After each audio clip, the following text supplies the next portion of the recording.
Perfecto, bueno, vamos a dar inicio, ya nos conocemos, igual si van llegando las personas, ¿qué tal? Ya se van incorporando, tenemos que iniciar ya. Vamos a hacernos la pregunta de qué es la acción de desalojo, el proceso de desalojo en sí, ¿no? ¿Por qué? ¿Dónde se estudia el proceso de desalojo? En el Código Procesal Civil. Específicamente, ¿en qué norma la encontramos? En el artículo 585 del Código Procesal Civil, ¿no? En esencia, el proceso de desalojo ha tenido una serie de modificaciones a lo largo de los años. Si ustedes encasillan en qué tipo de proceso se ve, es en un proceso cognitivo, que es distinto a un proceso de conocimiento. Es decir, se va a conocer o se va a darse cuenta en la sentencia qué es lo que se busca en específico, pero para los plazos es un proceso sumario, sumarísimo, como le dice. ¿Qué quiere decir eso? Que las etapas procesales son mucho más cortas, ¿no? Y el tiempo obviamente también se reduce. En teoría, un proceso de desalojo, el cual es un proceso sumarísimo, debería durar 6 meses. A máximo. Debería durar 6 meses. Ahora, algunos me ponen alguna cara. Lo que pasa es que muchas veces hay una acción de desalojo, hay una demanda, hay una contestación, se plantean excepciones, sale una sentencia, hay una apelación a la sentencia, a veces estamos en segunda instancia, en Corte Superior y llegamos hasta Corte Suprema. Quizás por eso demoremos en el proceso de desalojo. Pero en estricto, si el proceso de desalojo fuera simple, un allanamiento, ya en 3 meses tendríamos la acción final. Pero en teoría no pasa eso. Y dicho sea de paso, el proceso de desalojo tiene una acción previa, el cual es justamente la conciliación, ¿no? La conciliación es un requisito esencial para poder accionar la demanda de desalojo. Si nosotros no presentamos nuestra conciliación dentro del proceso de desalojo, nos pueden presentar una excepción por falta de interés para obrar. Justamente ello. Y vamos a ver justamente también, desde el punto de vista del aspecto procesal, algunos conceptos importantes, como el interés para obrar, la legitimidad para obrar, la causa pretendi y el petitum, ¿no? Muy bien. Pero vayamos a lo que dice la lámina. ¿Qué es el desalojo? Es una acción real y también personal. Para algunos doctrinarios, la acción real, ¿qué es lo que busca, por ejemplo? Busca recuperar un bien, utilizando algunos mecanismos sujetos al libro de los derechos reales y derivados. En cambio, una acción personal, lo que busca justamente es relacionarlo con tipos de obligaciones. Desde el punto de vista general, vamos a considerar al desalojo como una acción mixta, es real y personal. Y es importante que tengan en cuenta ello, porque hay actualmente un debate si el proceso de desalojo puede tener una fecha de caducidad para poder plantear la demanda, ¿no? Actualmente hay un debate, ¿no? Hay ciertos plenos distritales, jurisdiccionales, que plantean que si tú no demandas el desalojo en 10 años, ya no puedes demandarlo. No hay un sustento fáctico de ello, pero si nos remitimos a la norma especial, como es el artículo 2001 del Código Civil, te dice que la acción real o personal, ¿cuándo vence? ¿Cuándo prescribe? ¿Cuándo caduca? A los 10 años, en el artículo 2001 del Código Civil. Muy bien, por eso que quiero que tengan en cuenta ello, ¿ya? Acción real y acción personal. Pero ojo con el dato, como planteo una acción real, no es igual que como planteo una acción personal. En la acción personal existen obligaciones de por medio que vinculan a las personas. Por ejemplo, si yo tengo un contrato de arrendamiento con una persona, ¿qué tipo de obligaciones han generado? Obligaciones contractuales. ¿Me entienden? En cambio, si yo tengo un desalojo por ocupante precario, la acción es real. Si tengo un desalojo por vencimiento de contrato, la acción es personal. Y en función a ello, ¿qué varía? La forma en cómo planteo la demanda, los medios probatorios que ofrezco al proceso, los puntos controvertidos. ¿Me entienden? Y también el juez que tiene que determinar, porque ahí a veces no depende de qué tan buen abogado sea, sino que juez te caiga. Porque si el juez dice, no, yo no sé diferenciar esto, para mí es igual, la forma en cómo sentencia también va a ser distinta. ¿Me entienden? Hay que tener en cuenta ello. Pero ¿cuál es el objeto del proceso de desalojo? Recuperar o volver a tomar en posesión un bien del cual tenemos legitimidad para ocuparlo. Entonces, vayamos al concepto. Nosotros, para poder plantear una demanda de desalojo, tenemos que tener legitimidad para ocupar este predio, este bien. ¿Y qué significa legitimidad? Vamos a verlo desde dos puntos de vista. Legitimidad civil y legitimidad procesal.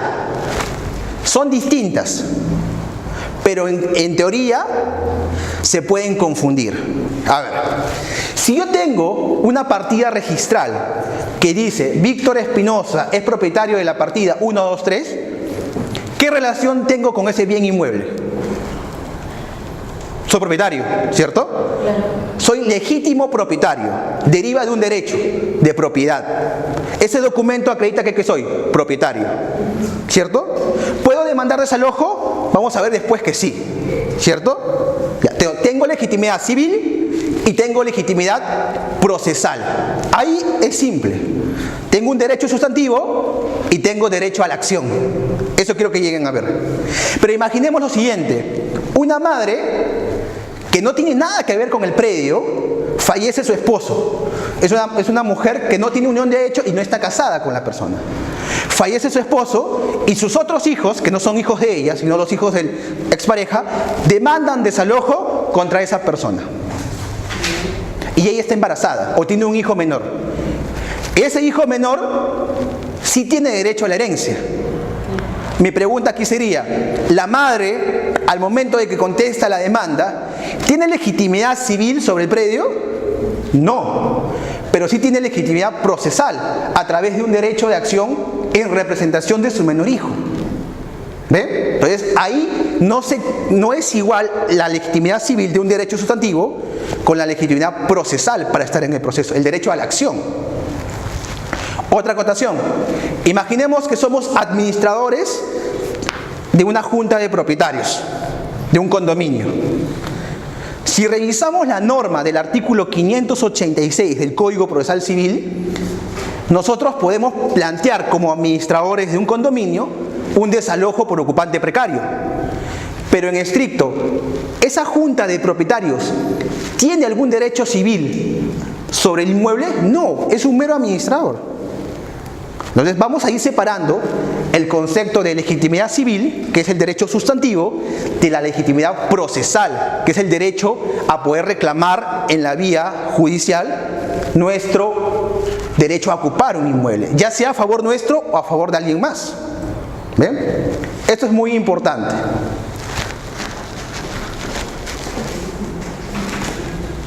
Base legal que vamos a tener en cuenta: Código Procesal Civil, cuarto pleno casatorio, Código Civil, jurisprudencia relevante. También vamos a ver el noveno pleno casatorio y algunas pequeñas cosas que se han ido modificando a lo largo de estos meses, ¿no? Como por ejemplo el tema de el desalojo con intervención notarial, ¿no? Que ahora también hay un debate porque todavía no sale el reglamento, ¿no? No sale el reglamento, o sea, y es una norma que ya ha salido inclusive anterior a este tema de la ley de arrendamiento joven, ¿no? Que ya inclusive tiene su reglamento, que yo he leído y no me queda claro cómo, me preguntan muchas veces, cómo una persona puede acceder a este bono, ¿no? Es como una postulación que tiene que hacer ante el Ministerio de Vivienda para poder acceder a este bono. Vamos a también ver un poco de esos temas actualizados a lo largo de la sesión. Bien, aquí está la base legal, justamente el artículo 585 del Código Civil. En estricto, ¿qué es lo que busca? La restitución de un predio. La restitución de un predio. Y vamos a analizarlo desde el punto de vista también de la doctrina. A ver, por ejemplo, para González, ¿no? Para González, ¿saben a quién me refiero cuando hablo de González? González plantea que esta acción de desalojo no lo puede tramitar alguien que nunca ha tenido posesión, porque el requisito para el concepto de restitución, ¿cuál es? Haber ejercido posesión en algún momento. Si nunca has ejercido posesión, ¿cómo puedes pedir la restitución de algo que nunca has tenido? Entonces, por ejemplo, González dice, este artículo solamente puede vincular a aquellos que han tenido una relación contractual previa. Por ejemplo, un arrendamiento, por ejemplo un usufructo, un derecho de comodato, porque ahí las partes han vinculado y uno ha cedido la posesión. En estricto lo que plantea González en su libro señala que solo puede prosperar el desalojo cuando hay poseedor mediato e inmediato. ¿O cuando es precario la persona? Él tiene sus puntos ahí, eso vamos a ir analizando. ¿Ya? Ojo con ese dato. Pero para la jurisprudencia y doctrina mayoritaria, el concepto de desalojo no puede estar solamente restringido a una palabra que ha puesto el legislador. ¿Me entienden? O sea, si bien es cierto, si vamos a la RAE, la restitución implica devolver algo que se ha cedido, no podemos ser tan estrictos en la lectura de ese artículo. ¿Me entienden? Sigamos. ¿Quiénes pueden demandar según el Código Procesal Civil? El propietario, no importa si esté registrado o no su derecho. ¿Ok? Propietario, el arrendador. ¿Por qué el arrendador puede demandar?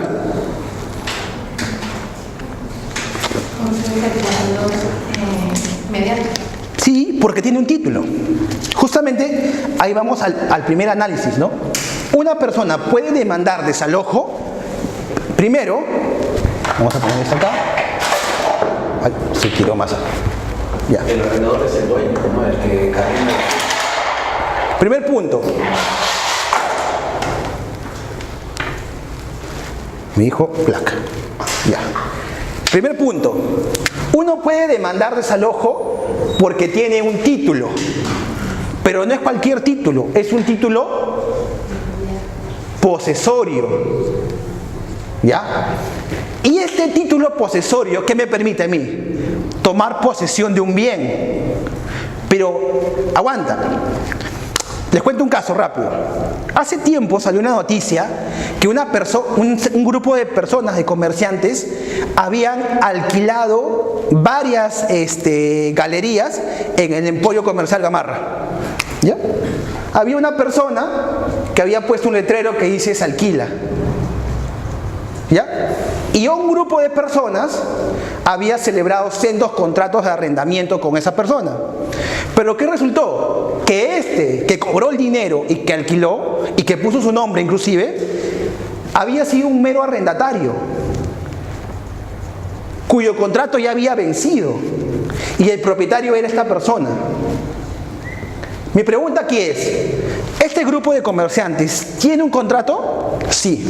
¿Su contrato es válido? ¿Sí o no? Claro, es un contrato cerrado. Ya. Mi pregunta viene a ser, ¿este contrato es oponible? ¿Este contrato se puede exigir al verdadero propietario? Siempre y cuando sea inscrito. Mi pregunta, vuelvo a repetir, esta persona que estaba en posesión había celebrado un contrato de arrendamiento con el verdadero propietario, pero cuyo contrato ya estaba vencido al momento en que celebró alquileres con estos comerciantes. Ha subarrendado, en primer lugar sin consentimiento y en segundo lugar cuando su contrato ya estaba vencido. Pero estas personas, ¿en qué confiaron? En la posesión de este arrendatario. ¿Ya? O sea, vieron, este arrendatario les mostró las galerías, etcétera, etcétera. Estos son P1, ponte. Cuando viene esta persona, toca la puerta y les pregunta, ¿quiénes son ustedes? Nosotros somos inquilinos. ¿Pero con quién ha celebrado el contrato? Con este señor. Mi pregunta aquí es, ¿este contrato de arrendamiento que tienen los inquilinos es título posesorio válido? ¿Sí o no? No. Primera pregunta, ¿el propietario tiene título? Sí. Como propietario tiene título para poseer. Exacto, título. ¿Ellos tienen título? Sí, pero no es válido. No es válido ni eficaz. Exacto. Para que nuestro título tenga preponderancia en un proceso de desalojo, tiene que ser válido y también eficaz. Válido y eficaz. O O sea, yo puedo presentar en el proceso de desalojo cualquier documento. Y el juez, ¿qué va a decir? Ah, ya, como es un conflicto de derechos, no lo voy a ver. Como lo que pasaba antes del cuarto pleno casatorio. No lo voy a ver. ¿Dónde se discute cuando hay conflicto de derechos? En mejor derecho de propiedad, mejor derecho de posesión, vete a una reivindicación. En el proceso de desalojo no discute eso. ¿Y qué dijo el cuarto pleno? Se pronunció sobre la nulidad manifiesta, en la que si el juez señala o evidenciaba en su lectura de los medios probatorios que han apuntado que tal título no es válido, entonces se podría declararlo ya, muy bien. Y también hubo una modificatoria según el noveno pleno casatorio, ¿no? Eso vamos a verlo a continuación. Lo que quiero que entiendan aquí es que quien demanda debe tener un título válido y eficaz. Y esto va de la mano ¿con qué concepto? Con el concepto de legitimidad. Pero estamos hablando de un concepto de legitimidad procesal. ¿Ok? Legitimidad procesal. Hasta ahí no hay ningún problema. El problema nace cuando el juez interpreta el concepto de título y te dice lo siguiente: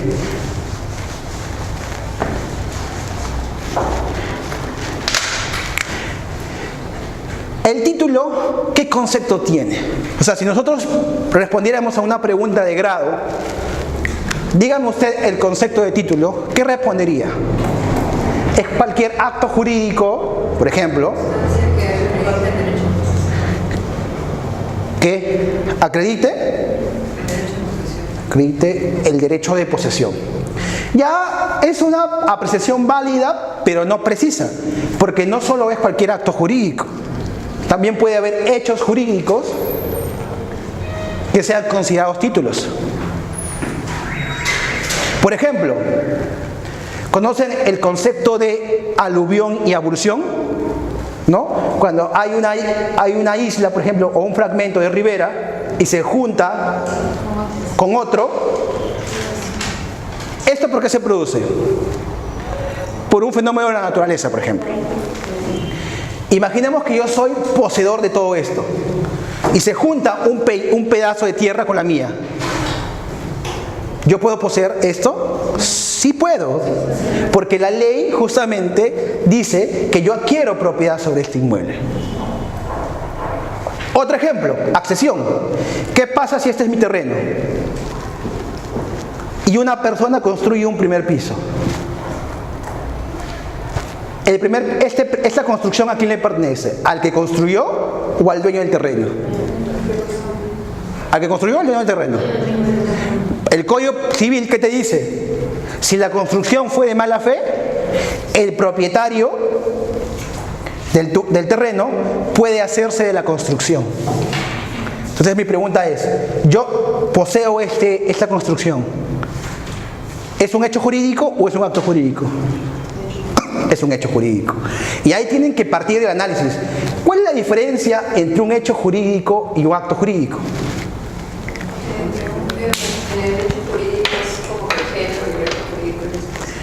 Ya, pero el concepto. El hecho jurídico puede ser humano o... Está bien, pero conceptualízalo mejor. Todo acontecimiento que pues... Muy bien, acontecimiento. Muy bien, acontecimiento que genera consecuencias jurídicas, donde la voluntad del hombre es tomada en cuenta. ¿Sí o no? No es relevante. Puede existir voluntad del hombre, pero no es relevante para que produzca los efectos jurídicos. Por ejemplo, un típico caso de hecho jurídico es el nacimiento, la muerte. ¿Cierto? ¿Y en el acto jurídico cómo opera?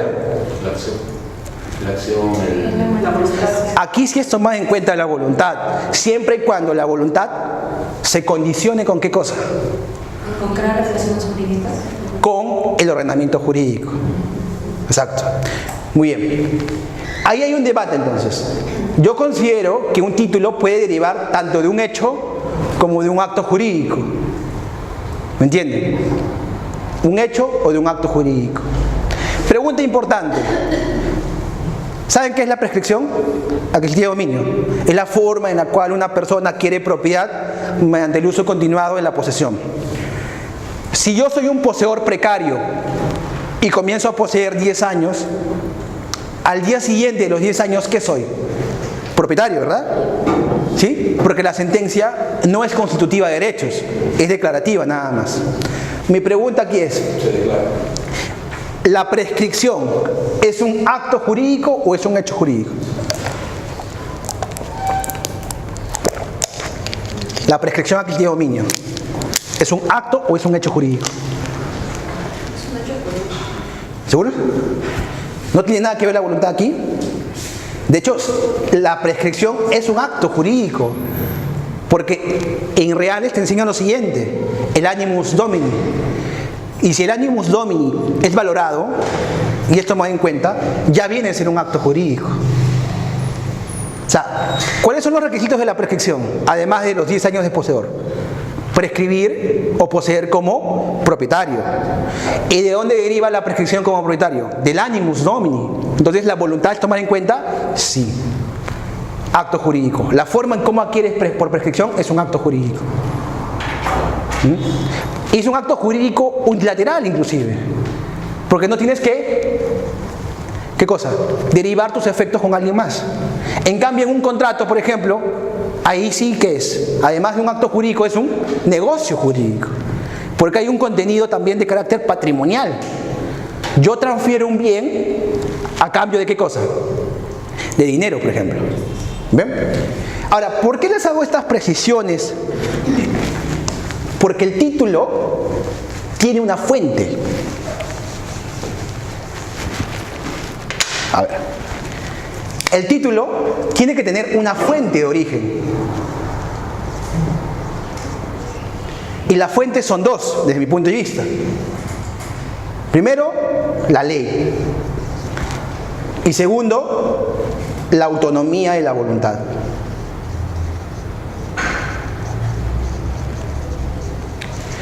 Y créanme que esto es muy importante de entender. Por ejemplo, ¿por qué los padres tienen que permitir que sus hijos vivan en sus casas? Los hijos menores de edad. Es un derecho. ¿Es un derecho de quién? Del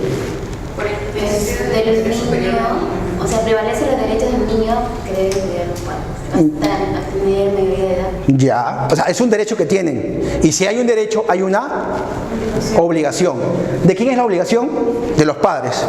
¿Por qué? ¿Porque se le ocurrió a los padres? No, porque la ley lo dice. Ya, imaginemos que mi hijo tiene 20 años y sigue estudios superiores. ¿Hasta qué edad tengo que aguantarlo? 28. ¿Por qué tengo que aguantarlo hasta 28? Porque la ley lo dice.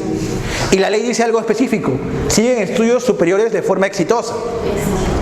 La ley condiciona justamente la forma en cómo se va a dar el título posesorio. Pero la ley es general.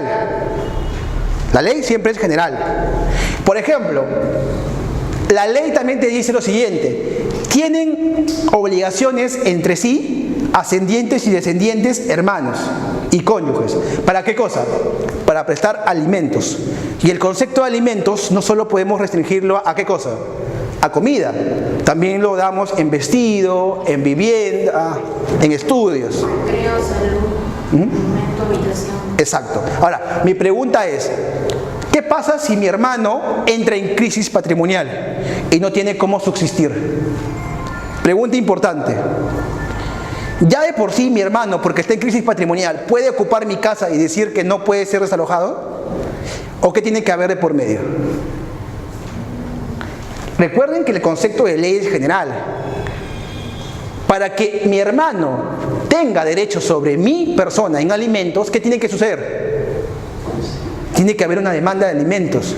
Y no solo ello, tiene que haber una sentencia firme. ¿Qué hace la sentencia entonces? Individualiza lo que dice la ley. La ley es el sustento, es la fuente, pero la sentencia individualiza a la persona que debe tener título. Ahora, no sé si han visto en algunas casaciones de desalojo que no se puede desalojar al abuelo, al hermano, al hijo, al nieto. Mi pregunta aquí es, en esos casos que quizás ustedes han leído, el juez ha entendido este tema de ley en función a una sentencia. A lo que me refiero es, si en esos casos particulares ha habido una sentencia firme de alimentos que acredite que tienen un derecho, no. En algunos quizás ya iniciaron la demanda, pero en otros ni siquiera hay una relación. Entonces, ¿cuál es la fuente del derecho que legitima ocupar a estas personas? Ninguna. Hay una ley general. Es como si yo dijera, oye, tengo a mi hermano y me meto a su casa porque dice, oh, la ley dice que tienes que darme alimentos. Ya, pero para que yo te dé alimentos, muéstrame tu sentencia donde yo me encuentro obligado a prestarte alimentos. Si no hay esa sentencia, estamos hablando en abstracto. ¿Entienden? Otro ejemplo. No sé si han visto alguna legislación especial en temas laborales, pero en algunos campamentos, por ejemplo los mineros o las personas que se van a trabajar a campo, es obligatorio prestarles un lugar para que puedan vivir. Es lo que hacen un régimen especial de 7 por 14, donde trabajan 5 días corridos, descansan 2. Ajá, exacto. Pero la ley que te dice, las empresas que desarrollen este tipo de actividades tienen que proporcionarle ¿qué cosa? Un lugar donde habitar a su trabajador. Entonces mi pregunta aquí es, si el trabajador trabaja justamente con esa empresa y ocupa una casa, ¿ocupa la casa mediante qué fuente? ¿Por la autonomía y la voluntad o por la ley? Por la ley. Porque la ley obliga justamente al empleador a darle esa casa. No es que ha partido de la voluntad del empleador en darle esa casa. El empleador, si quiere, le da o no le da. Pero como la ley lo obliga, entonces ¿la fuente cuál es? La legal. ¿Y qué pasaría si el empleador tiene una discusión con su subordinado y lo despide?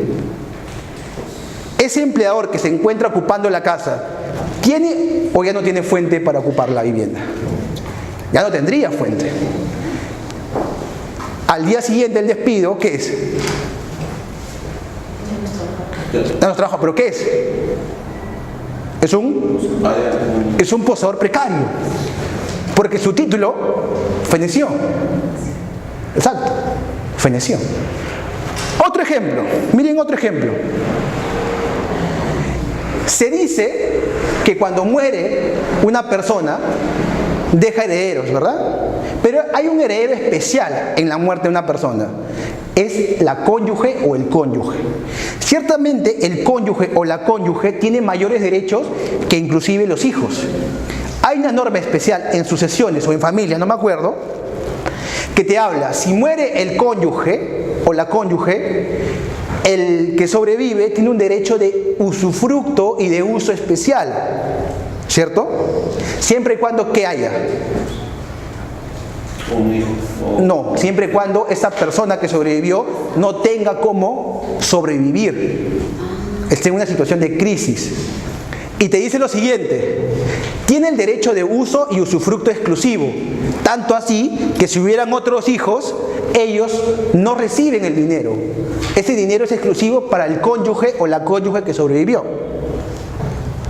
Por ejemplo, si tenemos una casa de 6 pisos y la cónyuge alquila los otros pisos para sobrevivir, todo el dinero va destinado a la cónyuge, como si fuera una pensión. Y los hijos que heredan, tienen, en papel, tienen la copropiedad, pero en el derecho de uso y usufructo no lo pueden ejercer adecuadamente. ¿Pero qué te dice la norma? Si la mujer o el hombre se vuelve a casar, pierde ese derecho. Pierde ese derecho. Entonces, encontramos en la ley bastantes fuentes de legitimación. A eso es lo que queremos llegar. Y hay que tener cuidado cómo lo interpretamos. Ese es el problema un poco del desalojo, Porque el legislador te dice, no, pero esta norma es especial. No, mira, pero la norma especial o la norma general, para que surta efectos, tiene que individualizar al sujeto. Si no lo individualiza, estamos hablando en abstracto, en general, en abstracto en general. Ahora, vayamos con el concepto de fuente de legitimidad en la autonomía de la voluntad. Contratos, actos jurídicos. Por ejemplo, si yo permito que alguien ocupe una casa por un alquiler, ¿qué es eso? Autonomía de la voluntad. Si yo doy un anticipo legítima, ¿qué es eso? Autonomía de la voluntad. Si yo permito que alguien ocupe por donación, ¿qué es eso? Autonomía de la voluntad. Un comodato, autonomía de la voluntad, es un contrato. Es más simple. Y la autonomía de la voluntad, recordemos, también tiene cláusulas especiales, siempre y cuando estas no vayan en contra de ¿qué cosa? De normas imperativas. Por ejemplo, yo puedo establecer en un contrato de comodato una cláusula que diga, si el comodante se llama, ¿no? El que ocupa. No me acuerdo cómo se llama, vayan al tema de comodato, está en el artículo 1700. El comodato es un contrato en el cual una persona cede un bien no consumible por un determinado tiempo. Vamos a poner aquí. Imaginemos que yo le permito a una persona que ocupe mi vivienda. ¿Ya? Hasta aquí no hay ningún problema. ¿Esta persona qué es? ¿Es un poseedor? Sí. ¿Es un poseedor legítimo o ilegítimo? Legítimo, porque hay un contrato de comodato. Pero ¿qué pasa si yo pacto en el contrato de comodato una cláusula que diga, si tú traes a otra persona más a la vivienda, el contrato de comodato se resuelve de pleno derecho? ¿Esa cláusula es válida o es inválida? Es válida, es válida. No va en contra de una norma imperativa. Entonces, si esta persona trae a otra persona a vivir con ella, ¿el contrato está vigente o no está vigente? Si se resuelve de pleno derecho. Esa es una pregunta de grado también. Si está vigente, ¿hasta qué cosa? Si tú pactas una cláusula resolutoria expresa, ¿cuál es la condición para que surte efectos la cláusula resolutoria expresa? Comunicación simple. O sea, basta con que le envíes una carta notarial para que el contrato ya esté resuelto. Y al momento en que le notifiques, ¿qué se vuelve? Precario, exacto. Pero tú lo has pactado en tu contrato. Y el problema viene a ser, ¿y qué pasa si no lo pactas? ¿Qué aplicas ahí? Imaginemos el mismo contrato de comodato. ¿Qué pasa si tú no lo pactas? ¿Qué se aplica supletoriamente? Las normas de comodato si los hubiera. Y si no hay normas de comodato, ¿qué aplico? Las normas del Código Civil en general a los contratos. Y tengo que irme ya no por la cláusula resolutoria expresa, 1430, sino por el 1429. La autonomía de la voluntad prima, pero tiene un respaldo. ¿Cuál es? Lo que dice el Código Civil. ¿Me entienden? Todo esto, este marco teórico, que no lo crean, sirve para entender el concepto de título. Y cómo podemos volver a alguien precario y cómo podemos volver a alguien su defensor para decir que no es precario. No, imaginemos que nosotros estuviéramos defendiendo este comodato. ¿Cómo decimos que no es precario? Demostrando un título. ¿Pero cómo? Que no se ha iniciado el procedimiento normal. Por ejemplo, podemos bajarnos todo el proceso si decimos que no envió la carta notarial. Falta de interés para obrar. Y nos bajamos todo el proceso. O sea, todo lo que hizo es por gusto. ¿No? O sea, si nos invitó a conciliar, pero no cumplió con enviarnos la carta, ¿qué te van a decir? Pudiste haber resuelto la relación jurídica de otra manera. O sea, desde el punto de vista de la forma, ya hemos ganado tiempo. Y si no contesta tampoco. También. ¿Hay un plazo límite para enviar la carta? Sí, ahí dice en el Código Civil, ¿no? ¿Cuándo es el plazo? ¿Cuándo es en el 1430. ¿Qué te dice 1430?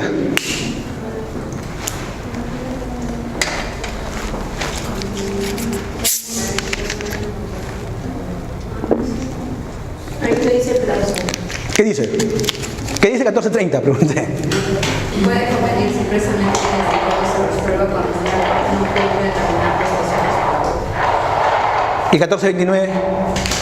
Resolución de pleno derecho. Ajá, ahí está esa. En el caso del artículo 1428, la parte que se perjudica con el incumplimiento de la otra puede requerir mediante carta por vía notarial para que satisfaga su prestación dentro de un plazo no menor de 15 días. 15 días. Bajo procedimiento de que... Pero ese plazo de 15 días, ¿cómo se entiende? ¿Que es un plazo para que se retire la persona o es un plazo para accionar la cláusula resolutoria expresa? Para que pueda accionar, para que pueda resolver. Ahí hay que tener en cuenta algo que no les he explicado. A ver. ¿Qué pasa si a mí me incumplen un contrato? ¿Se resuelve de pleno derecho o no? No, porque yo de repente tengo todavía interés en que se cumpla, ¿no? Por ejemplo, un contrato de suministro, donde me suministran pescado todos los días. Yo soy un comerciante de pescado y me fallaste 2, 3, 4 veces. Si yo no tengo el interés para seguir con el contrato de suministro, ¿qué hago? Resuelvo el contrato. Pero si tengo interés, aunque me suministres, ¿qué te pongo? Una penalidad. ¿Cuál es el típico contrato de suministro que ustedes celebran? De agua. 1, agua, ¿qué más? Luz, ¿qué más? Teléfono. Telefonía móvil. ¿Qué pasa si no pagan en el mes? ¿Acaso Movistar o Entel te retira el servicio? No, te dice, paga tu penalidad de reconexión, que son 15, 10 soles. Y Movistar es 10 soles y Entel es 15. Autonomía de la voluntad. Ellos pueden poner ni siquiera 100 soles. Pero eso tiene que estar pactado en el contrato antes. Las penalidades, sí. La penalidad. Correcto, las penalidades tienen que ser pactadas en el contrato. Exacto. ¿Eso es necesario? También se puede poner un contrato privado, un contrato de arrendamiento. ¿Qué cosa? Estos artículos que serían... Sí, claro, exacto. De hecho, es muy importante la precisión que me haces, Arturo, ¿verdad? Sí. Para poder incumplir un contrato de arrendamiento cuyo plazo es determinado o indeterminado, pero se paga en cuotas, si yo no pacto cuántas cuotas atrasadas para poder desalojar a una persona, ¿qué se aplica? Lo que dice el Código Civil. ¿Y cuántas cuotas son? 2 meses, 15 días. Y medio. Pero si yo pongo a la primera cuota atrasada, te resuelve el contrato, ¿qué prima? ¿Lo que dice el Código o lo que dice la autonomía de la voluntad? La autonomía, exacto. Por eso es muy importante establecer contractualmente las formas de resolución de conflictos. Si yo no pacto en el contrato, por ejemplo, que vamos a irnos a desalojo notarial y allanamiento anticipado, literalmente me friego. Literalmente, porque tengo que irme a un proceso largo. Mira, sin ánimos de entrar en conflicto, si yo pacto la cláusula de allanamiento anticipado, ¿me tengo que ir a conciliación? No, exacto. Me ahorro el conciliador, me ahorro el proceso judicial y me ahorro tiempo. Hasta me ahorro el abogado, en teoría. ¿Por qué? Porque si yo pacto la cláusula de allanamiento anticipado y encima pongo desalojo con intervención de notario, ¿qué hago? ¿Qué hago? Voy con el contrato, que tiene que estar en un formulario o escritura pública, ojo con el dato, y le digo al notario, constate que no se ha hecho el pago. Lo constata y se manda al juez de paz. Y el juez de paz ejecuta. Listo, ¿cuánto demoró esto? No debería demorar más de 2 meses. Con todo y lanzamiento. Hay un artículo donde dice que después de 2 meses puede ser el desarraje del inmueble o del bien. Descerraje del inmueble. Sí. Hay que tener cuidado con ello, ¿eh? No sé dónde lo has escuchado. Sí. ¿En el Código Procesal Civil? El nuevo Código Civil. Habría que buscarlo. Descerraje siempre he tenido problemas porque cuando una persona se mete a la fuerza, el dueño, no sé si el dueño puede usar el descerraje inmediato, salvo que lo haga con intervención de la policía. ¿Por qué? Porque si tú te metes a la fuerza y luego ¿qué va a decir el ex inquilino? No, yo tenía plata ahí. No, yo tenía ciertas cosas ahí y se perdieron. Hay que tener cuidado con ello. Pero es un aspecto más de conflicto. Ahí te estamos analizando la parte de los conceptos previos que tienen que tener para poder justamente entender el concepto o el proceso de desalojo. A ver, ya estamos aquí. Ahora, ya saben por qué pueden demandar al propietario. ¿Por qué? Porque tiene un derecho civil y que también lo acredita, ¿qué cosa? El Código Procesal Civil. El arrendador, ¿por qué? Porque tiene un título. El administrador, ¿por qué? Porque es una representación de... Ajá. La pregunta es, ¿el administrador tiene título? No, el administrador justamente no tiene título, pero sí está facultado para demandar, porque lo hace, como bien lo dices, a favor de alguien más. Adelante. ¿Qué tal? ¿Qué tal? ¿Qué están haciendo? ¿Qué pasaría si que el administrador no cuenta con los poderes o estaría viciado? Ahí sí te van a poder, por ejemplo, te van a declarar improcedente la demanda, o te van a dar un plazo para que subsanes, ¿no? Te va a decir, si no es improcedente, ¿cuál es? Inadmisible, subsánese, adjuntando los poderes de representación necesarios para poder demandar. Pero en ese caso no sería improcedente por... ¿De pleno derecho? Por falta de legitimidad para obrar. Pero si te piden los poderes que los adjuntes, no veo ningún problema en que los... Ah, me olvidé de los poderes, aquí están, por ejemplo. Pero ese es en el caso en el que si tuviera el poder simplemente no lo ha adjuntado. Correcto. Pero si es que no tuviera el poder... No tiene por qué entablar la demanda. De hecho, eso va a ser un argumento del demandado. A esta persona planteó excepción por falta de legitimidad para obrar. Listo, y se acabó el proceso. A lo que quiero que entiendan, tanto en el demandante como el demandado, lo que se discute no es un derecho a la posesión definitiva, no es el derecho a la propiedad, simplemente es quién en ese momento tiene legitimidad para estar ocupando el predio. Y lo curioso es, tú puedes ser un precario, y puedes ser un precario siempre, pero si el que demandó no tiene legitimidad, puedes estar tranquilo.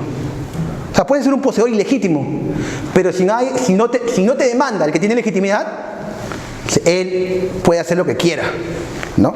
Sigamos. Y todo aquel que, salvo lo dispuesto en el artículo 598, considere tener derecho a la restitución. Vuelvo a lo anterior que he dicho.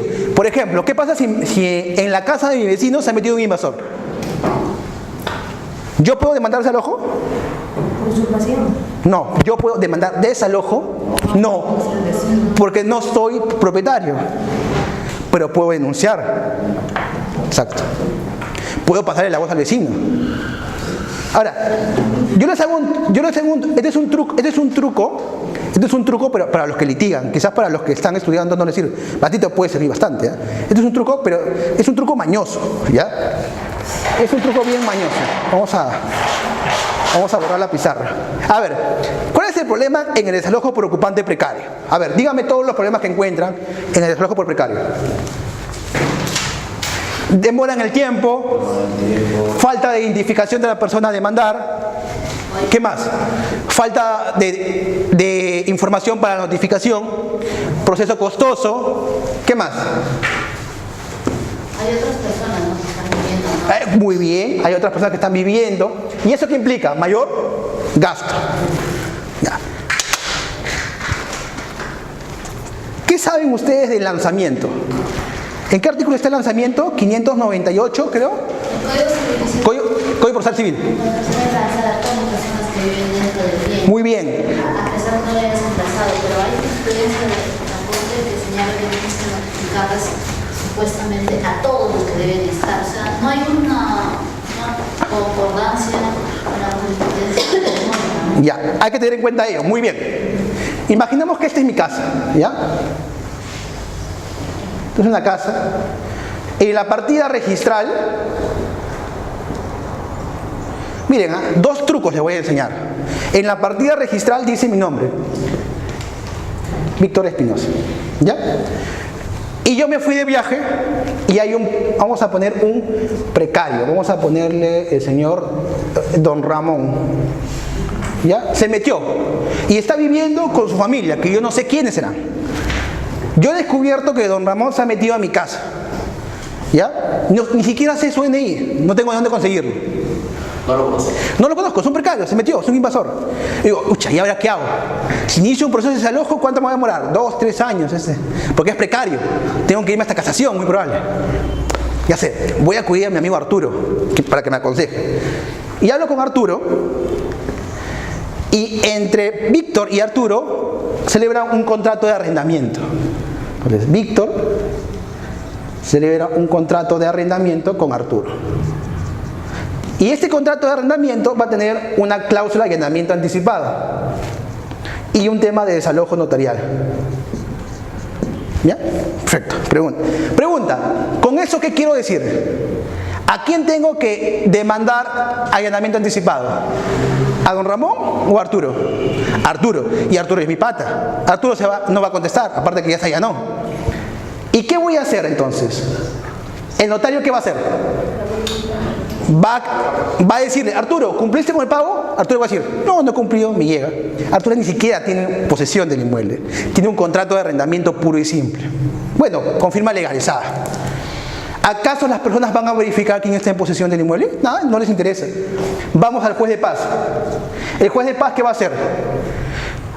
Arturo que va a decir, mira, yo estoy poseyendo el inmueble y con algunos patas míos, venezolanos, colombianos, lo que sea. ¿Quiénes serán? Entran y salen. El juez va a preguntarle a Arturo, ¿quiénes son estas personas? No. ¿El juez qué va a ordenar? Lanzamiento. Y va a sacar a todas las personas que están en el inmueble, independientemente si Arturo está o no en posesión. Mi pregunta es, ¿esta forma de desalojar es práctica, sí o no? Sí. ¿He tenido que averiguarme el DNI de don Ramón? ¿He tenido que averiguarme quién vive con don Ramón? ¿Cuánto me duró el proceso? ¿Ah? ¿Un mes, 2 meses? ¿Me he ahorrado cuánto? Exacto. Vacíos legales que te permiten justamente sacar a la persona, al precario, sin que lo pongamos en la demanda del precario. Así como te metiste en mi casa, así yo también te lo hago en el proceso judicial. ¿Ven? ¿Vieron? Bacán, ¿sí o no? En ese caso sería si se daría, ¿no? En todo, no bien en el momento de ¿En algún momento el notario va a verificar que va a constatar la posesión de la casa? No, el notario va a constatar si pagaste o no pagaste. Pero si en el lanzamiento hay una persona de 80 años y no hay nadie. ¿Cómo saber eso? Eso no lo sabes hasta el momento del lanzamiento. Los invasores son tan vivos que te van a poner una persona de 80 años ahí. ¿Me entiendes? Entonces, esta forma de ver el proceso judicial, por eso decía que es una forma viva de verlo, te aligera la carga. ¿Ven? Pero, sí. Por ejemplo, yo tengo entendido, no sé si me estoy equivocando, de que el notario acude al domicilio para emplazarlo. Ya, que me emplace. Al precario para decir. No, al precario ya no. Al arrendatario. Al arrendatario, sí. Al arrendatario para preguntarle si ha pagado o si su contrato ya venció. Ya. Uno de dos. Ahí le va a responder si ha pagado o no ha pagado. Y después el notario ya emitirá su acta para que luego yo pueda acudir al juez de paz. Primera pregunta. Para las notificaciones, ¿puedes plantear más de 2 direcciones? Sí. Para las notificaciones, ¿puedes plantear más de 2 direcciones? Sí. Puede cambiar la dirección, puede pintar la casa, hay mucho. No, sí, pero si estamos sobre o sea, ya está identificado el bien donde está el arrendatario y supuestamente no se quiere mover. O sea, no acude a ese domicilio que está. Acude y lo ponemos aquí, Arturo, en ese día. Listo. ¿No saben? Por eso, mi pregunta es, imaginemos que estas personas están de viaje. ¿Se obstaculizaría la justicia del notario en este caso? Se emplaza, nada más, y que conteste. Exacto. Pero si ellas están ahí y no están. Certifica. Es un emplazamiento, como una carta notarial. Llega la carta notarial y si no hay nadie, ¿qué pasa? ¿No se deja la carta notarial? No se deja bajo la puerta. Se deja bajo la puerta, exacto. Pero, o sea, yo creo que acá es dependencia de cómo van a actuar la otra. Los precarios. En ese caso. Claro, también. Eso también pasa, imaginemos los supuestos en los cuales no hay nadie poseyendo, pero dejaron las cosas. Y no hay nadie en posesión. Y no puede entrar. Y no puedo entrar a la mala porque me denuncian por usurpación. ¿Ven? Exacto. Es una forma de ver las cosas. Pero en ese caso, en el que está planteado, ¿no se podría hacer una defensa de posesión extrajudicial? Ahí viene el problema. ¿Cómo hacer una defensa de posesión extrajudicial? ¿Qué artículo es la defensa posesoria extrajudicial? 920 del Código Civil. Y también me preguntarías, ¿y no es posible hacer un interdicto? También, vamos a estudiar la diferencia. A ver, ¿cómo opera la defensa posesoria extrajudicial? A diferencia del desalojo. Primero, tiene que haber, hay varios requisitos. Un supuesto de desposesión. ¿Qué tal? ¿Para el curso? Sí, adelante. Desposesión. ¿Correcto? ¿Qué más se tiene que haber? Un plazo de qué cosa? 15 días para la acción. ¿Correcto? 15 días para la acción. Y tercero, conocimiento de la desposesión. Estos son los supuestos. Antes, ¿cómo era? Simplemente era el primer supuesto, desposesión. En teoría, ¿cuánto plazo tenía? Antes de la modificación del 920. ¿No saben? ¿Solo se estudiaba con el 920 actual? ¿No se estudió el 920 antiguo? Sí. ¿Cuándo llevaste regales? Ya, acabé en el 2014. Si acabaste en el 2014 es mi promoción. Tienes que haber estudiado con el Código Civil antiguo. Ya, la desposesión, y tenías un plazo en teoría de 24 horas. En teoría de 24 horas. ¿Por qué se modificó el artículo 920? ¿Qué fundamentaba la modificación del artículo 920? Te comento un poco de historia, así, historia urbana. Se dice porque los proyectos inmobiliarios, a raíz del boom inmobiliario, se estancaban porque las personas que pagaban cupos, que querían cupos, comenzaban a poseer las construcciones en marcha. Y como había construcciones en marcha y ya había pasado más de 24 horas, ¿qué tenía que hacer los proyectos inmobiliarios, los personeros inmobiliarios? ¿Qué tenían que hacer? Demandar en un proceso judicial. Entonces, ¿qué hizo el legislador? Más fácil es darle 15 días para que vean con quién sacarlo, acudan a la policía y encima le vamos a poner 15 días desde el conocimiento. Es decir, pueden pasar 6 años y yo regreso al Perú y me entero que recién hay un precario, un invasor. Y ahí, entre comillas, tengo 15 días para poder sacarlo. ¿Entienden? Así opera la defensa posesoria extrajudicial. Ahora, en la práctica, o sea, en teoría, como bien lo dice la compañera, eso es similar a un desalojo. Hasta te podrían decir que esto es un desalojo extrajudicial. Pero no sé qué tanto la policía y la municipalidad te va a auxiliar. Si te dice que ya pasó más de 5 años. ¿Me entiendes? Ese es el problema. Yo creería que este supuesto es cuando te despojan de la posesión y pasa 1 mes, 2 meses. Pero cuando ya pasó más de 1 año, es más complicado. ¿Me entienden? De hecho, porque antes la norma era de forma inmediata la recuperación de la posesión. ¿Y cuál es la diferencia con los interdictos? Tienen un plazo de 1 año. Muy bien, el plazo para plantear interdictos posesorios es 1 año. ¿Qué más? ¿Discutimos legitimidad para ocupar el predio? No. Por ejemplo, ¿yo puedo demandar interdicto contra mi arrendador? Yo soy un arrendatario y, por ejemplo, mi arrendador me ha quitado el agua, me ha cortado el servicio de agua y luz porque no pagué 1 mes, como represalia por solo retrasarme 1 mes.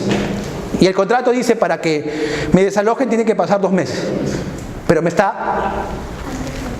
hostigando. ¿Qué puedo hacer yo? Plantear un interdicto de qué cosa. ¿De cobrar? Sigo en posesión. Retener.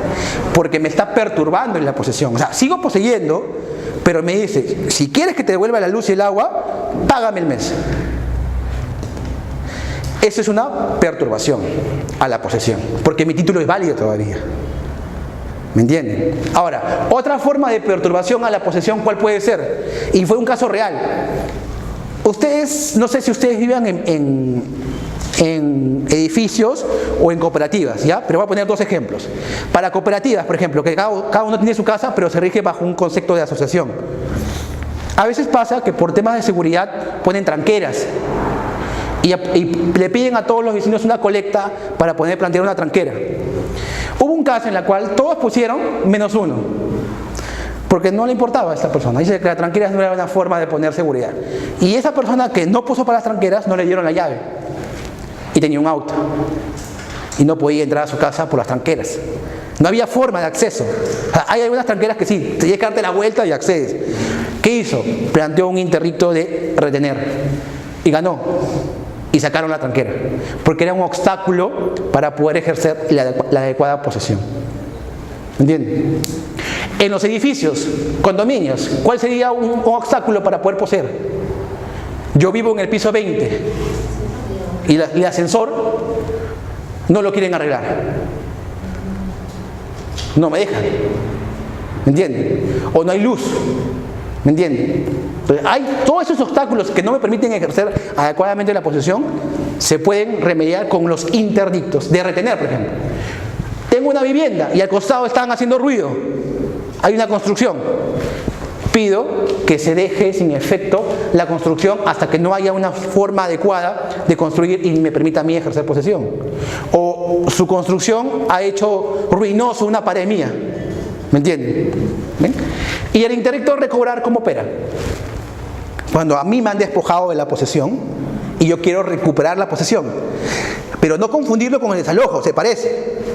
Pero les voy a poner un ejemplo para que entiendan la diferencia. Imaginemos que somos 5 herederos. Mis 4 hermanos y yo. Y como yo les caigo mal a los 4 hermanos, me sacan. Mi pregunta es, ¿qué tengo que plantear? ¿Desalojo o interdicto de recobrar? Interdicto, porque ¿qué busca el interdicto? Que yo recupere la posesión que ejercía antes del despojo. Y el desalojo, ¿qué involucra? Que yo entre en posesión y también retire a los otros que están poseyendo. ¿En cuál de los escenarios va a prosperar a mi demanda? ¿En el de desalojo o en interdicto de recobrar? Claro, porque es absurdo que yo pretenda demandar a alguien que también es copropietario conmigo. Esa es la diferencia. En el interdicto lo que busco es simplemente recuperar la posesión que he perdido en algún momento. ¿Y se discute títulos posesorios? No, se discute simplemente el hecho de posesión. Primer punto. ¿En el desalojo se discuten títulos posesorios? Sí. Diferencias. ¿Ven? ¿Van entendiendo las diferencias con los otros mecanismos? Sí. ¿Cómo es el conviviente de la propietaria de un departamento? A ver, una persona... Ha sido conviviente de la dueña del departamento. Nunca se ha regularizado su unión de hecho. Nunca. Nada. Pero sí cumplía. Murió la señora. Murió la señora. Exacto. El señor ha hecho una demanda de desalojo porque ha arrendado el departamento, pero no es propietario. Nada. Claro. Y entonces, hay otro tema. Ahí podría... El demandado puede alegar falta de legitimidad y puede ganarlo. Y lo ha hecho. Y muy probable es que le den la razón. ¿No podría darle el derecho por tema de posesión? A ver, en primer lugar... Porque la norma no solo señala que el desalojo lo puede hacer el propietario, No, claro. sino también el arrendador. El arrendador. Dentro del término arrendador, eso quiere decir que puede ser un poseedor, ¿no? Ah, mira el truco mira el truco legal que me has dado. Escúcheme, mira el truco legal que me has dado. ¿Cómo se transfiere la propiedad inmueble? Con consentimiento. ¿Necesitas un requisito adicional? No, puedes tener hasta por una servilleta o oral. Muy bien. ¿Cómo se celebra un arrendamiento? ¿Hay una formalidad para el arrendamiento? ¿Hay una formalidad? ¿Puede ser oral? Sí. ¿O puede ser escrita? Exacto. Pero ¿por qué te ciñes en que sea un arrendamiento y no otro tipo de contrato o relación contractual? Por ejemplo, si las personas vivieron juntas, el que era propietario puede haber dado un comodato de forma tácita a su pareja. Puede ser. O puede haber dado un derecho de habitación, uso y habitación de forma tácita. Sí. Mira, ¿cómo se crea el derecho de uso y habitación? ¿Cómo nace? Artículo 999 del Código Civil y artículo 1000 del Código Civil. Vayamos a la lectura de esos artículos. Es mi código. Ayúdame con la lectura.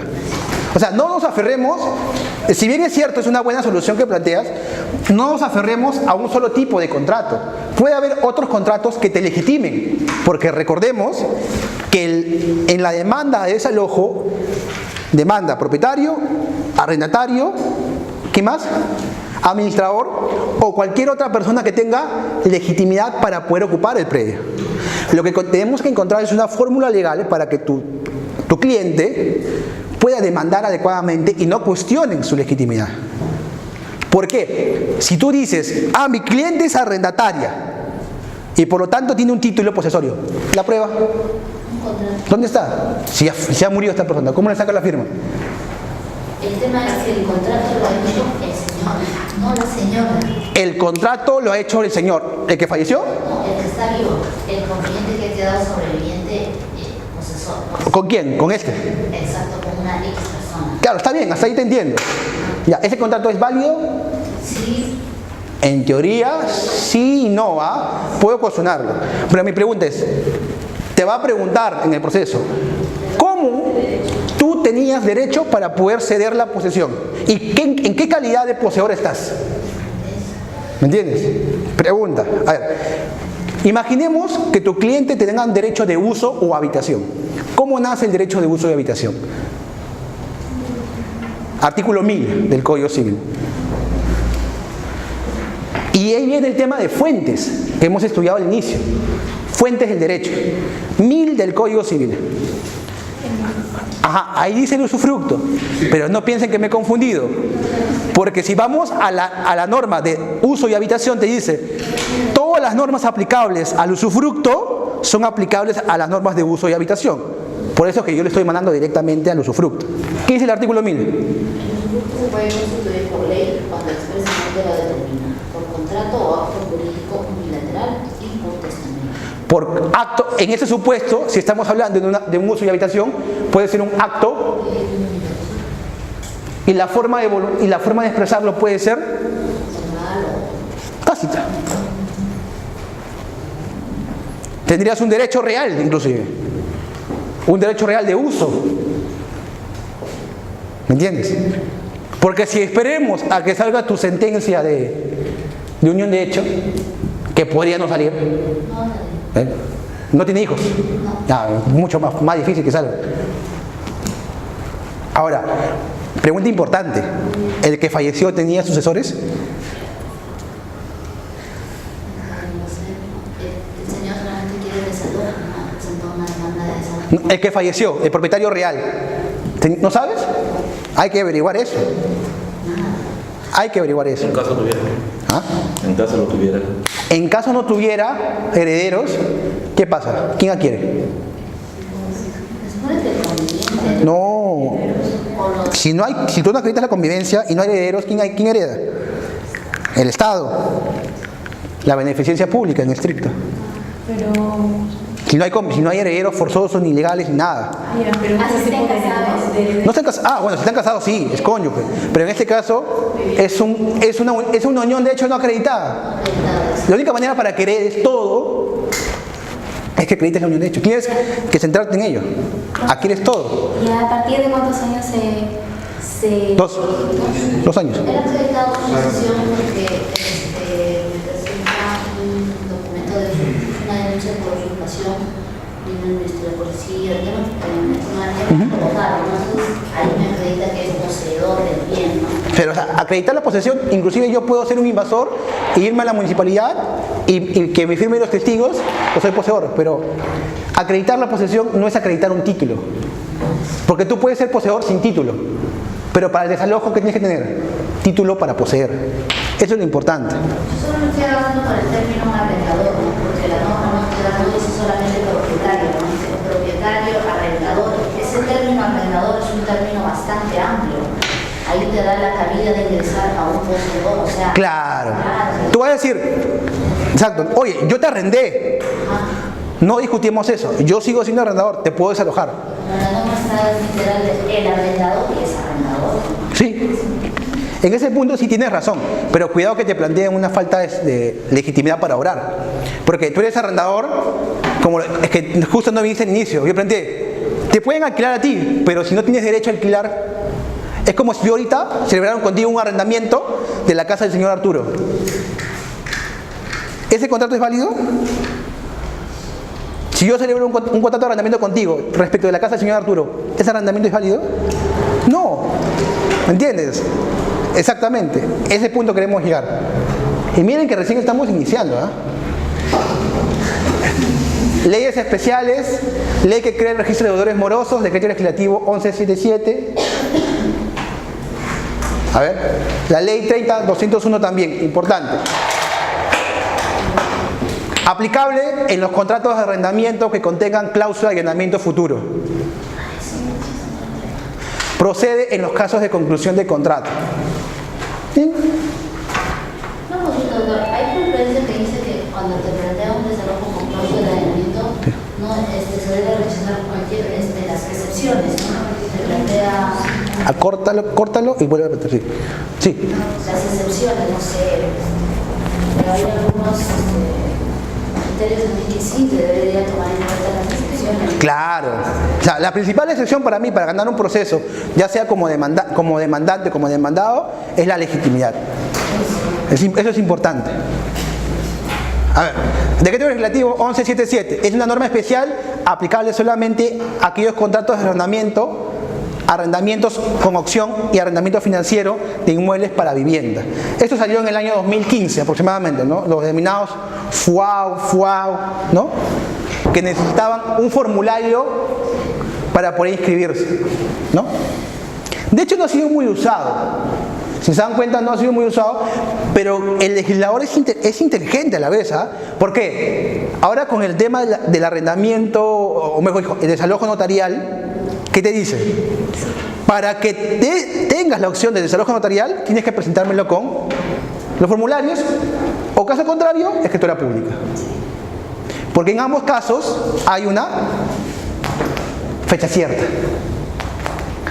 ¿Y dónde encontramos el concepto de fecha cierta? En el artículo 245 del Código Procesal Civil. Fecha cierta. Eso es muy importante, el concepto de fecha cierta, para poder obtener una protección jurídica. ¿Ya?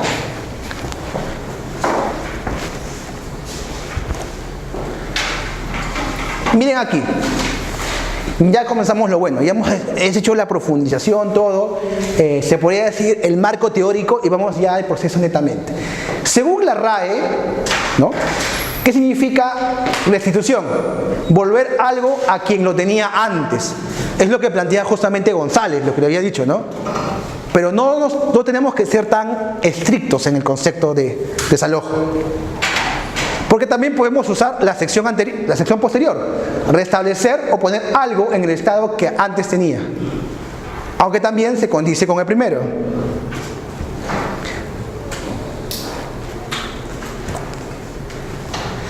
Y hay que diferenciarlo de la reivindicación. ¿Qué significa reivindicación? Reclamar algo a lo que se cree tener derecho. En el concepto de derecho, reclamar o recuperar a alguien lo que por razón de dominio, cuasi dominio u otro motivo le pertenece. Y ahí voy a hacer una pequeña pausa para hacer la diferencia entre reivindicación y desalojo. ¿Ok? Quiero que me presten atención aquí. Voy a quitar todos los distractores. ¿Quién me puede decir alguna diferencia o alguna característica del proceso de reivindicación? ¿Qué es lo que se discute en la reivindicación? La propiedad, ya. ¿Estás seguros que se discute la propiedad? Un bien jurídico. Ya. ¿Dónde está regulado el proceso de reivindicación? No hay ningún artículo, ¿no? Tienes que irte al de conocimiento, pero no hay en el Código Procesal Civil algunos artículos que te regulen cómo es el proceso de reivindicación. No. Básicamente el Código Civil te dice el propietario tiene derecho a reivindicación según el artículo 923 y que también el 927 te dice la acción reivindicatoria es imprescriptible. Nada más. Yo les voy a decir características del proceso de reivindicación. En primer lugar, el que demanda reivindicación nunca cuestiona su derecho de propiedad. Lo que cuestiona justamente es quien viene ocupando el bien le ha quitado atributos de la propiedad. Por ejemplo, yo demando reivindicación a un hijo mío que me ha quitado el atributo del uso y disfrute. Típico caso de copropietarios, donde yo demando al copropietario porque no me permite ejercer el derecho de usufructo. Mi pregunta aquí es, ¿yo como copropietario puedo demandar a otro copropietario por haberme quitado algún atributo? Sí. No estoy cuestionando el derecho de propiedad ni de él ni mío.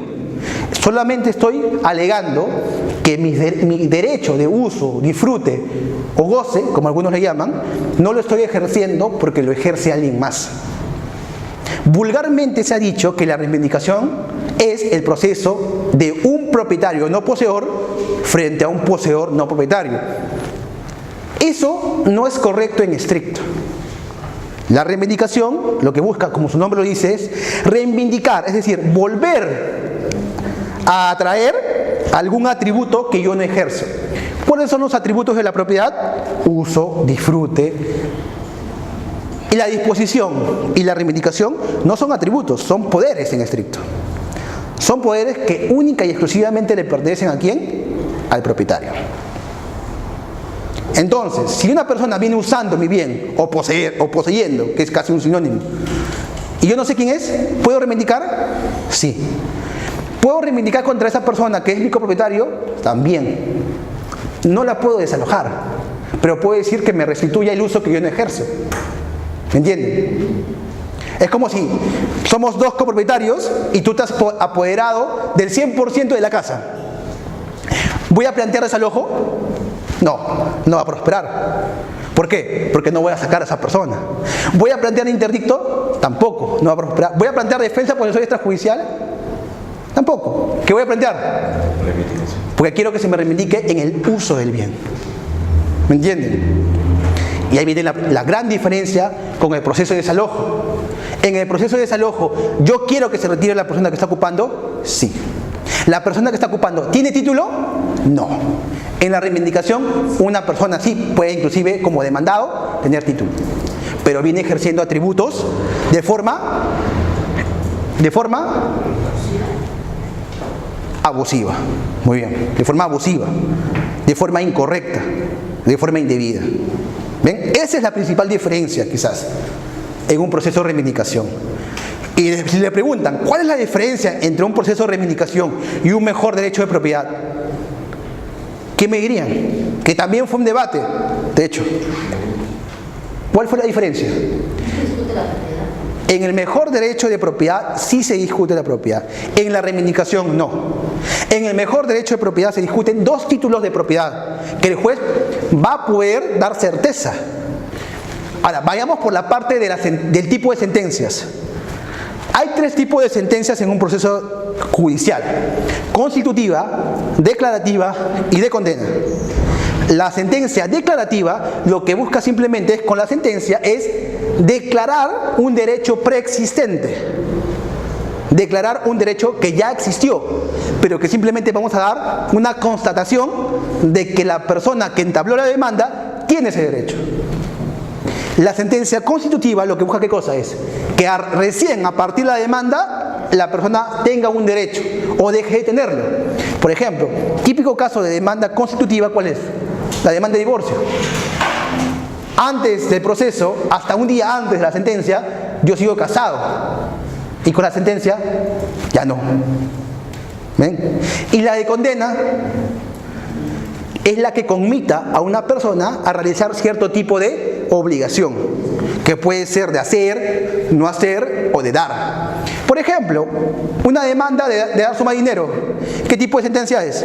De condena, porque conmita al deudor a pagar la deuda. Una demanda, por ejemplo, por obra ruinosa.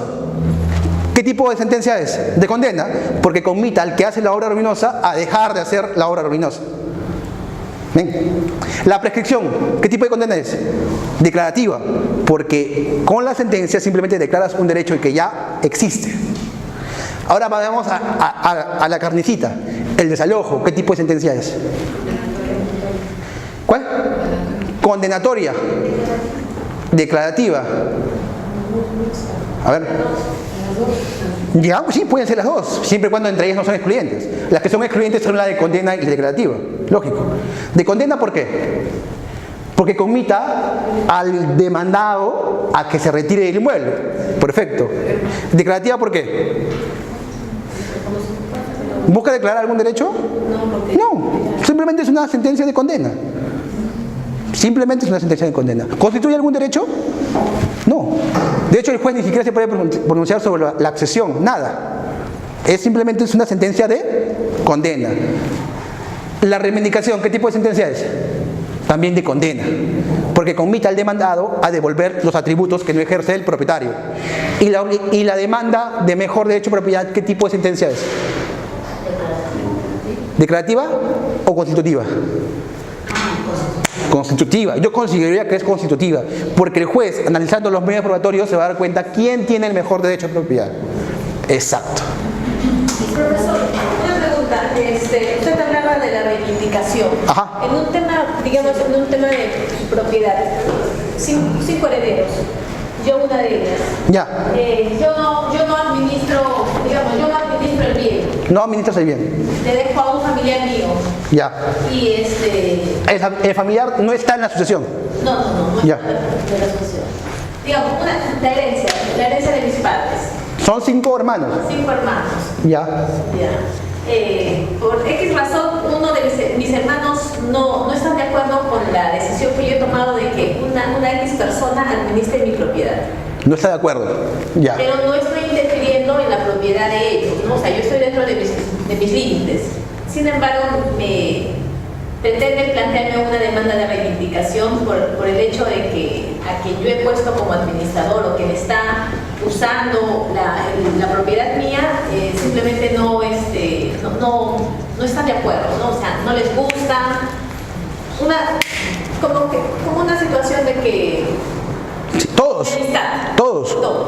Pero, o sea, no estoy afectando la propiedad, el uso, no les estoy limitando en nada el derecho de ellos, ¿no? Porque Tú no estás afectando. No. Pero el que metiste, ¿sí? Tampoco, o sea, Tampoco. está dentro de mis límites, dentro de mis linderos.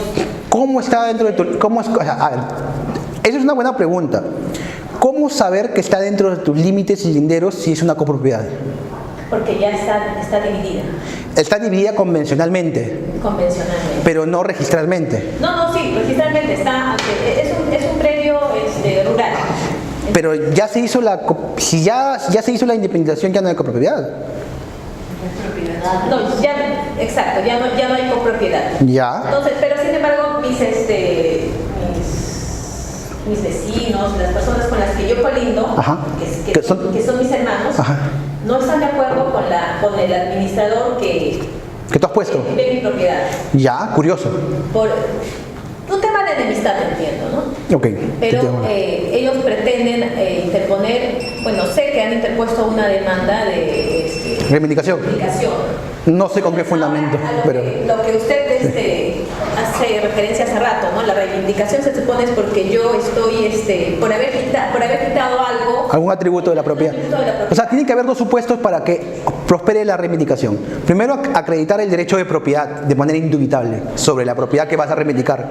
Y segundo, señalar qué atributos son los que se te han arrebatado. Están afectando. Pero si en este caso no hay ningún atributo porque no estoy dentro de los... Y también el primero, o sea, ¿cómo pueden demandar reivindicación una persona que no es el propietario del bien materia de discusión?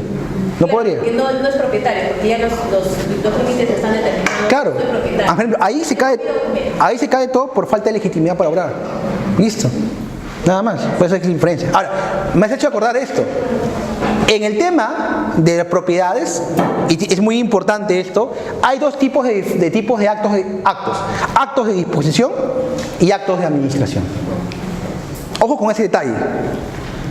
Para cuando exista copropiedad, los actos de disposición tienen que ser totales o parciales. Totales. Eso significa que tiene que haber unanimidad. En cambio, para los actos de administración no es necesario la unanimidad. La administración se puede dar inclusive de manera parcial. Por ejemplo, si yo quiero vender toda la casa y somos copropietarios, para venderla, ¿qué tiene que pasar? Tiene que haber una voluntad de todos los copropietarios de vender la casa. Y esto se diferencia, por ejemplo, del régimen de propiedad exclusiva de propiedad común, o propiedad horizontal, como algunos lo llaman. Porque cuando hay este régimen, no es necesario la unanimidad, podría bastar una mayoría especial para vender, por ejemplo, las áreas de dominio común. Eso es lo que pasaba justamente en aquellos edificios que son destinados para oficina, en donde hay espacios de áreas comunes, y es una manera inteligente de ver las cosas, ¿sabes? Porque yo cuando era más joven practicaba en una inmobiliaria, por eso me gustaron los temas inmobiliarios. Lo que hacían es muy sencillo: construían un edificio para oficinas y los propietarios del edificio, la constructora, se reservaba la mayoría, o sea, la mayoría en acciones. Y como propietario del bien también arrendaba. Y los que vendían eran minoría. ¿Eso qué significa? Que la propietaria en la junta de propietarios hacía y deshacía. O sea, por más que reclamos que hubieran de los que habían comprado, ¿quién ganaba? La inmobiliaria, porque tenía la mayoría. Si quería, vendía las áreas comunes. ¿Y cuáles son las áreas comunes? El patio, los aires, por ejemplo, el lobby, siempre y cuando no restrinja el derecho de paso de los demás copropietarios. Por ejemplo, lo que no podía hacer era vender el ascensor, las escaleras, por ejemplo. Esas son áreas comunes que por ley no pueden afectarse. ¿Entienden? Hay trucos desde el punto de vista inmobiliario, no son tan buenos, pero que permiten darse una idea. Y volviendo al tema de desalojo, es muy importante lo que vas a acotar. Volviendo al tema de desalojo, ¿en qué nos habíamos quedado? En reivindicación, ¿no? Estamos hablando ya vamos a hablar de la diferencia. Y vamos a ver lo que dice el cuarto pleno casatorio sobre los supuestos de posesión precaria. ¿Cuántos supuestos de posesión precaria dice el cuarto pleno casatorio? ¿Cuántos? 6. Correcto, muy bien. ¿Cuáles son? Son estos. El primero, cuando el poseedor ingresa a la posesión en virtud de un contrato que es incumplido en alguna de sus cláusulas, por lo cual el titular del derecho puede acudir a la resolución del contrato, utilizando dos mecanismos, siendo de uno de ellos la resolución extrajudicial, que está regulada en el Código Civil. ¿Bien? ¿Es correcto eso? Sí.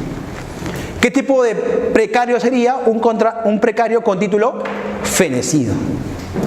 Ojo, ¿eh? Segundo, el supuesto de aquellas relaciones jurídicas contractuales de arrendamiento en plazo determinado que una vez vencido y a partir del día siguiente permite al arrendador solicitar la devolución mediante documento de fecha cierta. Ojo con ese dato, es impreciso lo que dice esta parte, porque hasta que no haya restitución todavía no es precario. Es decir, si yo todavía no envío la carta notarial, todavía el que ocupa es poseedor inmediato. Al día siguiente de notificada la carta notarial, entendería que ya es precario.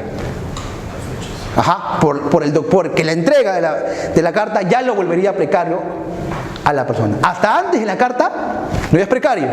Y yo pongo siempre un día después, porque ya no hay manera indubitable de decir que no leyó la carta. ¿Entiendes? Creo que ahí me comí una lámina, pero sigue. A ver. Así está. El tercero tiene que ver con la nulidad del acto jurídico y el artículo 220 del Código Civil, que prescribe que el juez puede declarar en cualquier proceso la nulidad de un acto jurídico cuando el vicio sea manifiesto.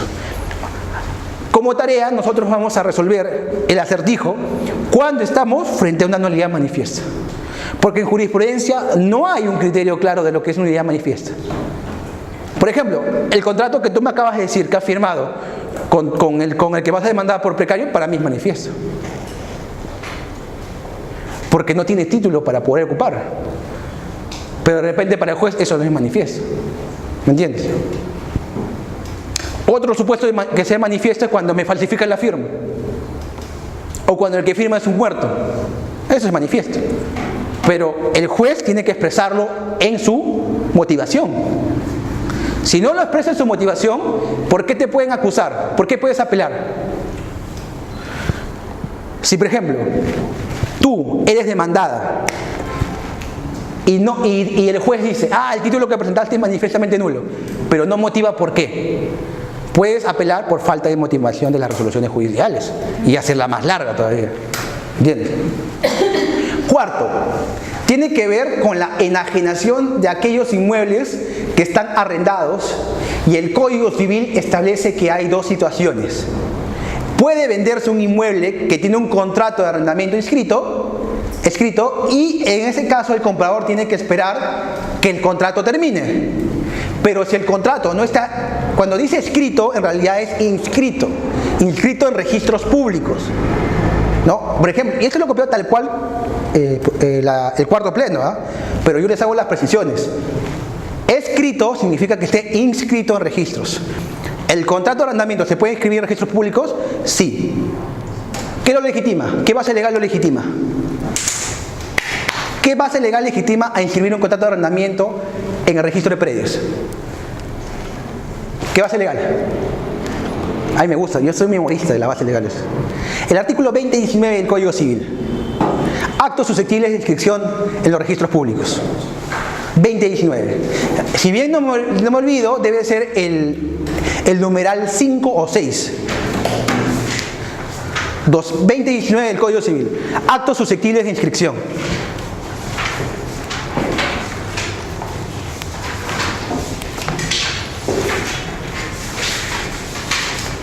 Actos y derechos inscribibles. Sí, actos susceptibles de inscripción.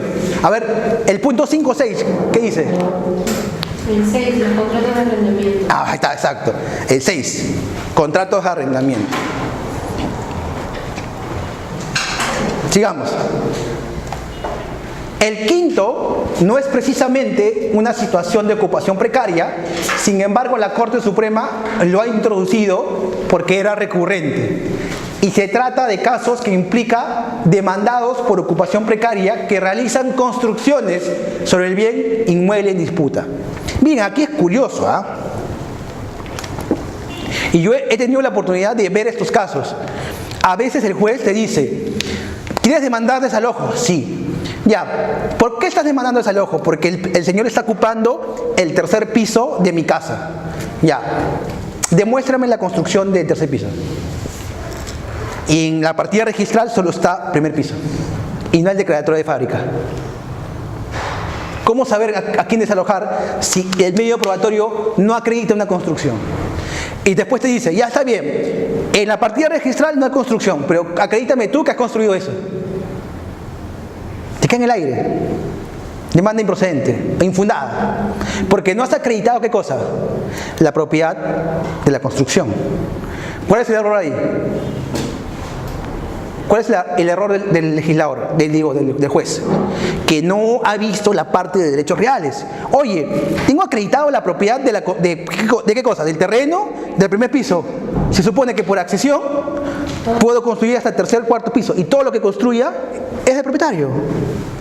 Entonces, yo no podría acreditarte algo que tú me pides si la misma norma me faculta a mí que también soy dueño. Ese es un poco el error.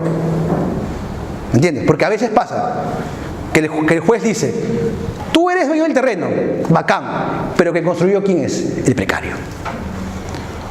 Y ahí viene la discusión, no, este es conflicto de derechos reales.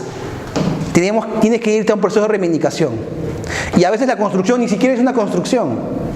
Es algo que es una pared, algo que no califica como una construcción. Ahí que tienes que mostrarle. Hay un reglamento de edificación que te estipula claramente qué se entiende por una construcción, que dice material noble con ciertas características. ¿Perito se trae? Un perito, por ejemplo, que acredite que eso es construcción. Si no, te van a hacer la larga, ¿no? Y finalmente, el sexto supuesto tiene que ver cuando el demandado por ocupación precaria alega el derecho de prescripción adquisitiva de dominio, usucapión.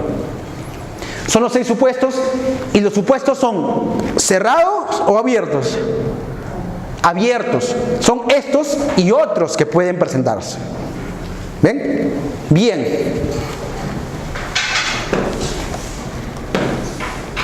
¿Cuáles se han presentado y que vamos a analizar? Casación 1426-2006. No basta ejercer la posesión sin título alguno. Miren lo curioso, ¿ah? No basta ejercer la posesión sin título alguno, sino que debe darse la ausencia absoluta de cualquier circunstancia que justifique el uso y disfrute del bien. Es decir, yo puedo no tener título, pero igual no califico como precario. Es lo que te dice esta casación. Curioso. Para mí es curioso. ¿Saben por qué es curioso? Porque ahí vamos a hacer un análisis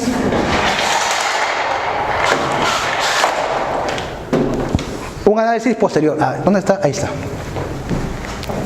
En la primera parte, casi la primera hora, ¿qué hemos señalado? Que para poder estudiar el desalojo hay que estudiarlo en función al título posesorio, ¿verdad? Pero esta casación, ¿qué te dice? Oye, no tienes título, pero puede haber una circunstancia que te diga que no eres precario. No te entiende entonces. El precario es la persona que tiene título o no tiene título. Que no tiene título. Pero acá te dice, puedes no tener título, igual no calificas como precario. Entonces yo voy a hacer un paréntesis y voy a hacer una especie de doctrina según esta jurisprudencia.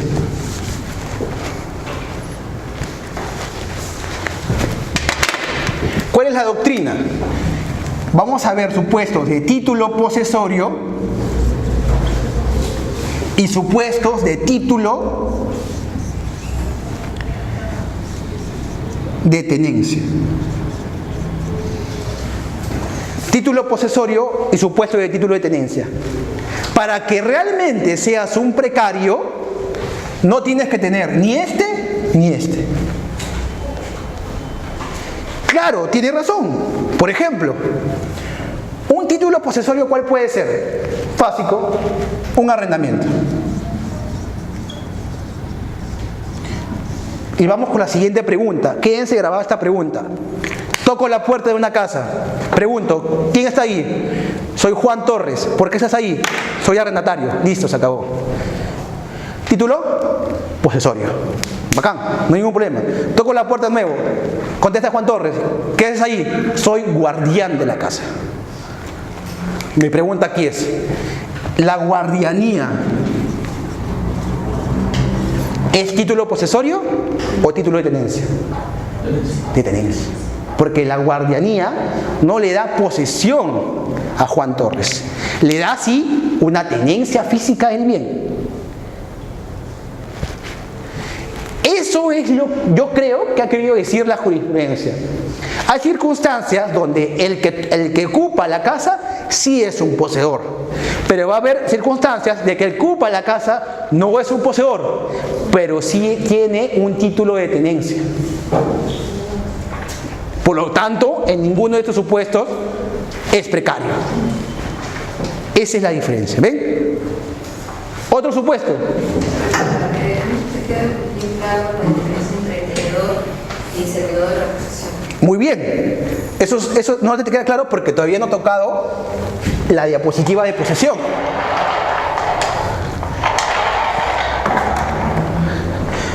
Pero creo que vamos a hacer un pequeño descanso para que reposen de todos los conceptos que vamos a elaborar. Pero no obstante a ello, miren todos los casos que vamos a resolver. No, 10 minutos más, para que puedan comprarse agua. Algunos han llegado con las justas. Miren los casos que vamos a resolver. Miren todo lo que tenemos que avanzar. Esto es doctrina nada más.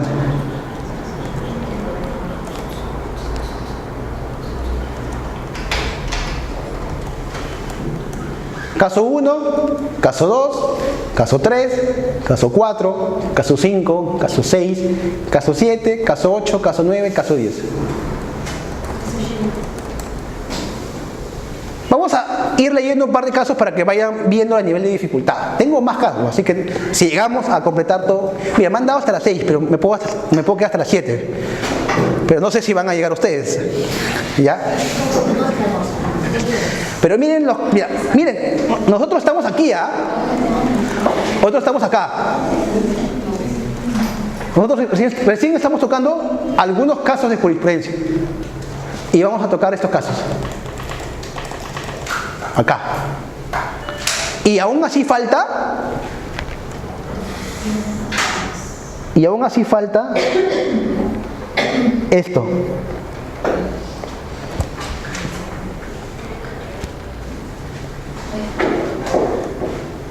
Posesión. Posesión. Análisis de la posesión. Clasificación de la posesión. Posesión a nivel de derecho comparado. O sea, todos los que han venido han invertido bien su dinero. Porque van a aprender bastante realmente. Así que yo sé que es un poco cansado, por eso que les voy a dar 10 minutos para que se compren su agua. Nada más, pero regresamos rápidamente. Porque quiero acabar este tema de la posesión para irnos al break y poder tocar la jurisprudencia. O sea, antes de irnos al almuerzo, vamos a leer la jurisprudencia. Y ustedes se van a quedar pensando. Y le regresamos y la desarrollamos. Y ya en la parte final desarrollamos los casos. Pero la idea es que ya sepan los casos. Sigue adelante. ¿Ya? Así que vamos a estudiar en esta parte, después de regresar de los 10 minutos, la posesión. Porque es el elemento esencial para el estudio del desalojo. ¿Ok? Así que le damos 10 minutos nada más y regresamos rápidamente. Igual yo me quedo acá para absorber alguna duda que tengan respecto del caso. Ahora, para los que llegaron tarde, vamos a hacer rápidamente un repaso con todos los chicos.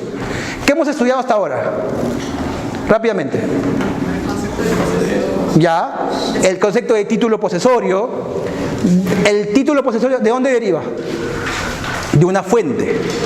La fuente puede ser ley o autonomía de la voluntad. Muy bien. ¿Qué más? La diferencia del proceso de desalojo con la reivindicación, Muy bien, exacto. ¿Qué más? Y algunos ejemplos que hemos puesto visuales para que entiendan. Ah, importante. ¿El desalojo es una acción real o es una acción personal? Acción real. Puede ser mixta. Real cuando se funda en un precario. Personal cuando se funda en un contrato de arrendamiento. Perfecto. ¿Cuál es la diferencia entre legitimidad civil y legitimidad procesal? En el que la procesal te lo indica la ley, en cambio la civil es de acuerdo a los hechos. Al derecho sustantivo. La legitimidad civil deriva de un derecho sustantivo que yo tengo acreditado a través de la compraventa de una propiedad, la adquisición de un derecho a través de un arrendamiento, es un derecho sustantivo. En cambio, la legitimidad procesal es aquella que me permite estar en una relación jurídica procesal válida para poder accionar justamente mi defensa, mi tutela. Se puede ser, o sea, una persona puede tener legitimidad civil y legitimidad procesal, pero puede no tener alguna de ellas. ¿Me entienden? Listo. 10 minutos nada más para tocar para irnos a comprar algo y tocar el tema de la posesión.